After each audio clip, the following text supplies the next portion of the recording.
ঝড় থেমে গেছে অনেকক্ষণ, কিন্তু বনটার ভেতরে এখনো অদ্ভুত এক অশান্ত নীরবতা, যেন কেউ চুপচাপ অপেক্ষা করছে কারো জন্য বা কোনো বিপদের জন্য। আর সেই নীরবতার মাঝেই একটা শুকনো ফাঁপা গাছ, যার ভেতরে ছোট্ট খোপটা আজ হয়ে উঠতে চলেছে এক ভয়ঙ্কর লড়াইয়ের কেন্দ্র। কে পাবে এই ঘর, আর কে হারাবে সবকিছু? এই প্রশ্নের উত্তর লুকিয়ে আছে এক মা পাখির বুকের ভিতর, যে এখনো জানে না তার সামনে কতটা কঠিন সময় অপেক্ষা করছে। গল্পটা শুরু হয় একজোড়া ক্রিস্টাল পাখিকে নিয়ে। সময়টা এমন যখন স্ত্রী পাখিটির ডিম দেওয়ার সময় প্রায় চলে এসেছে। তারা দুজনেই ব্যস্তত একটা নিরাপদ আশ্রয়ের খোঁজে। চারদিকে উড়ে উড়ে উড়ে একের পর এক গাছ দেখে অবশেষে স্ত্রী পাখিটির চোখ পড়ে সেই শুকনো গাছটার খোপে। খোপটা খুব বড় না, কিন্তু নিরাপদ। চারদিক বন্ধ, শিকারীদের চোখ এড়িয়ে থাকার মতো জায়গা। সে অনেকক্ষণ ধরে খুঁটিয়ে খুঁটিয়ে দেখে জায়গাটা। তার চোখে তখন শুধু একটাই স্বপ্ন, তার আসন্ন ছানাদের জন্য একটা নিরাপদ ঘর। সবকিছু দেখে সে উড়ে চলে যায়, যেন ঠিক করে নেয় এই জায়গাটাই তার। কিন্তু রাত নামার সাথে সাথে গল্পটা অন্যদিকে মোড় নেয়। একটা স্ত্রী পেঁচা অন্ধকারের সুযোগ নিয়ে সেই একই খোপে ঢুকে পড়ে। সেও খুঁজছিল ডিম দেওয়ার জন্য একটা নিরাপদ জায়গা। খোপটা তারও পছন্দ হয়ে যায়। কিছুক্ষণ ভেতরে বসে থেকে সে আবার ভোর হওয়ার আগে উড়ে যায়। সকাল হতেই আসে আরেক প্রতিযোগী, একটা ছোট কাঠবিড়ালি। মুখে করে শুকনো পাতা, খড়কুটো, লতা পাতা এনে খোপটায় বাসা বানানো শুরু করে দেয়। খুব যত্ন করে ধীরে ধীরে সে তার ঘর গড়ে তুলতে থাকে। ঠিক তখনই সেই পেঁচাটা আবার এসে হাজির।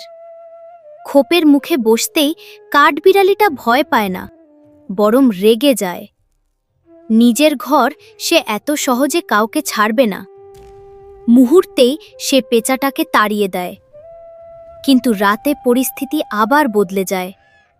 পেঁচাটা আবার ফিরে আসে।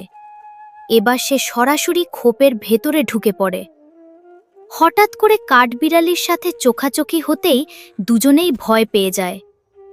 অন্ধকার, অচেনা উপস্থিতি, দুজনেই বুঝতে পারে সেই রাতের লড়াইয়ের পর ভোরটা যেন একটু অন্যরকম ছিল। বাতাসে একটা চাপা ভয় লুকিয়েছিল, কিন্তু মা ক্রিস্টাল পাখিটা থামেনি।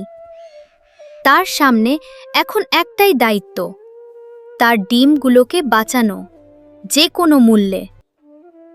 প্রথম ডিমটার পাশে বসে সে অনেকক্ষণ চুপ করেছিল, যেন নিজের মনকে শক্ত করছিল। তারপর ধীরে ধীরে সে আবার ডিম পাড়তে শুরু করল। 2 দিনের ব্যবধানে আরও 2টো ডিম এলো তার ছোট্ট সংসারে। এখন তার বাসায় 3টি ডিম, ছোট, নরম, নিঃশব্দ, কিন্তু প্রতিটা ডিমের ভিতর লুকিয়ে আছে এক একটা নতুন জীবন। মা পাখিটার চোখে তখন একটু স্বস্তি, একটু ভয়, আর অনেকটা দায়িত্ব। কিন্তু শুধু ডিমের তা দিয়ে তো সব হয় না, তাকে খাবারও সংগ্রহ করতে হবে। নিজের শক্তি না থাকলে সে কিভাবে বাঁচাবে তার সন্তানদের? অনেক দ্বিধা নিয়েই এক ছোট্ট সেই ছানাটার জন্ম যেন পুরো খোপটার পরিবেশটাই বদলে দিল।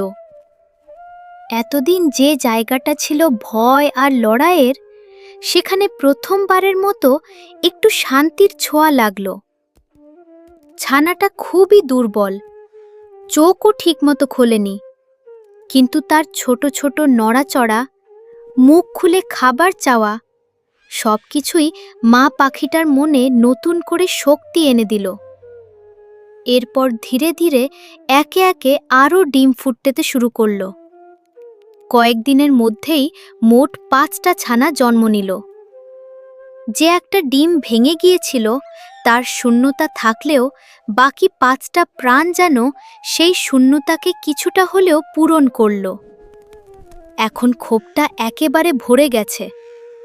ছানাগুলোর শরীরে ধীরে ধীরে সাদা নরম পালক গজাতে শুরু করেছে। তারা যখন একসাথে নড়াচড়া করে তখন পুরো বাসাটা যেন জীবন্ত হয়ে ওঠে। মা আর বাবা পাখি দুজনেই তখন ব্যস্ত হয়ে পড়ে। খাবার সংগ্রহ, ছানাদের খাওয়ানো, পরিষ্কার রাখা সব কিছুতেই তারা দুজনেই চেষ্টা করছিল। বিশেষ করে মা পাখিটা, সে প্রায় পুরো দিনটাই কাটিয়ে দেয় খাবার খুঁজতে।